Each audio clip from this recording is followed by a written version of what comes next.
خو که تو سر میکنه، منه عاقل تو پک بشر میکنه، منه عاقل تو پک بشر میکنه. سلام مونم علی تو تر خمیری، سلام مونم علی تو تر خمیری. بچه غریب را در بدر میکنه، بچه غریب را در بدر میکنه. سلام دیرم بلده لالایگانی گل خو آقایگانی گل خو. من نامم نوید، لقبم حسینیه، بلدهشم یک مقاله بخوانم خستگیشم رفشنه.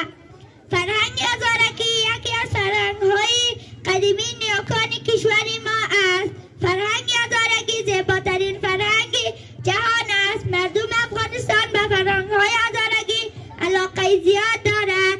مناطق گوناگون افغانستان دارای رواج‌های مختلف است، مانند جاغوری که فرهنگ زیبای هزارکی در آن وجود دارد که به شامل واسکت